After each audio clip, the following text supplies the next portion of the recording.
Jirra jirtuu kabajamtootaaf jaalatamtoota biyya keenya yeroo ammaan tanaa ramadaan isiniif dhiyaaddeeti jiraamnu.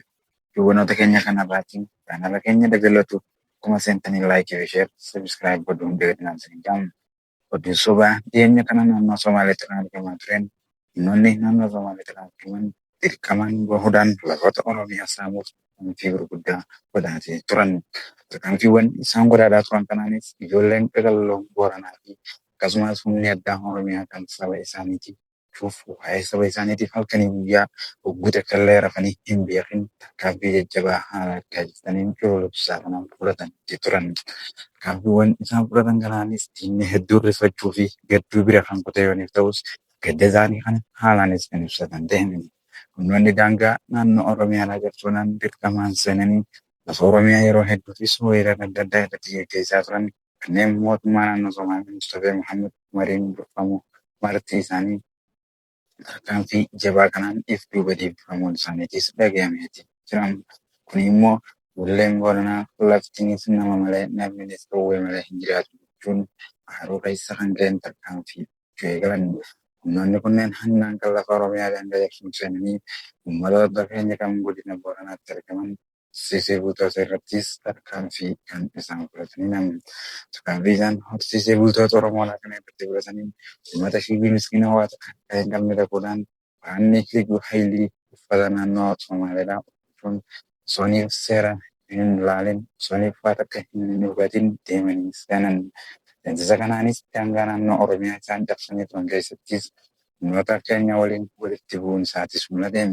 Poolisiin humna addaa Oromiyaa kan yeroo hedduu saba isaatiif dhaabbatuun ijoolleen akka leencaa kan akka qeerransaa ta'e yeroo takkaafis teessee hin beekin taraftee hin beekin rakkoo ilmaan isaaniitii fi rakkoo saba isaanii hunda furuuf tarkaanfii guddaa irratti fudhatan.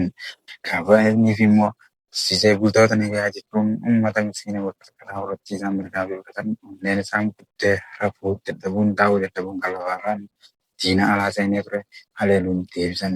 Kanaanis madoodhaa fi jecha godhuun meeshaalee waraanaa hedduu irraa hiifataniiti jiran. Kun immoo garuu tarkaanfii cululuqaa ijoolleen akka qeerransaa fuuteeti. Fiidhaan immoo qeerransi nama hin tuquu gaafa immoo kan irraa nagaa hin taane ta'us Rotuu humni addaa Oromiyaa nama tuquu miti gaafa namni bishaan gaafatu mala aannan namaafis ganna taasisu ture. Ijoollonni kun immoo fiif sababiin ittiin Somaaleen daangaa Oromiyaa cabsitee seentee naannoo Oromiyaa ittiin weerartuudhaan humnaan seentee lafa fudhachuudhaaf fayyadamaa turte. Garuu immoo oduu isaan soba gadi ba'uudhaan mootummaan naannoo Oromiyaa kanaan seenee tarkaanfii seeraan alaa nutti jechuun tarkaanfiiwwanoota kana guutuu ajaa'ibsiifatan.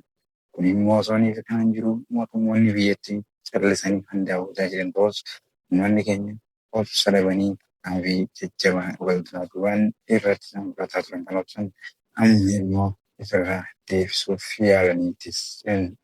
Haala kanaatiin ka'een guyyaa guyyaadhaan lafa Oromiyaa kan seenan godina Harargee bahaa fi Baalee bahaa akkasumas godina Booranaa bahaa keessatti tarkaanfiin isaan fudhataniin akkasumas bu'oonni Nageellee Booranaatti kanneen argaman lafa Oromiyaa saamuudhaan yeroo hedduu lafa isaanii kan godhachaa turan maal isaaniiti tarkaanfii cululuqaan eeggeen duuba deebifamee turan. Ijoolleen humna addaa Oromiyaa tarkaanfiin isaanii kan isaan jaalachiisuu fi kan hawaasa isaaniitii waliin fudhatame gammachuu guddaatti mul'isan. Garuu isaan oduu sabaa qabuun naannoo Oromiyaan weerarootaan fateenya seente jechuun baatee turan.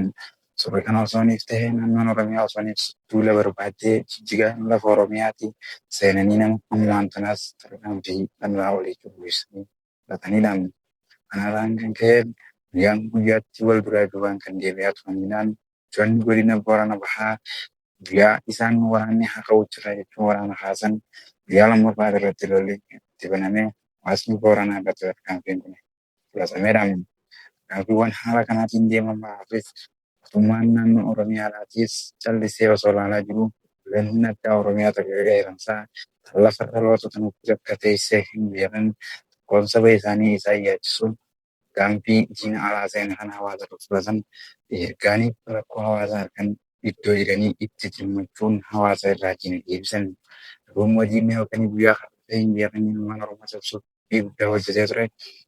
naannoo Oromiyaadhaa seenee hanga lafa Oromiyaa qabatatti kan qophaa'aa ture mala dhabaniif duuba deebisanii jiran. Kun immoo garuu miidiyaa isaaniitiin gadi ba'uudhaan kan Oromiyaa ture irratti bantee kan Oromiyaa poolisiidhaa fi akkasumas waraana humna addaatii fi akkasumas waraanaa baawashanee guutuun seenan jechuun soba isaanii eegalan. Lafa Oromiyaatii fi ilmaan Oromootiif kan tuffii qabanii fi kan callisanii eeggatan dhuma Addunyaa Mootummaa eegalanii lafa Oromiyaa kan saamaa turan mootummaa naannoo Somaalee Liyyuu Haayilii naannoo Somaaleetiin. Kanaaf kana immoo ergaanii eegalanis hanga ammaan kanaatti kan gadi ta'anii hin beekan. Yeroo ammaa kanaatiif immoo kanaaf isaan fudhatan daran horsiisee bultoonni fi qotee bulaan biyyattiidhaa kan nagaa kan meeshaa harkaa kan qabne irratti sassaabamuun fudhatan. Kun immoo waan tola osoo hin taane kan mootummaa sabamee walitti buusu waan ta'eef maqaan isaaniitiin gadi ba'uun hawaasa Oromoo lamaan wal ibsan akkasumas akka kan fidaniitis turan.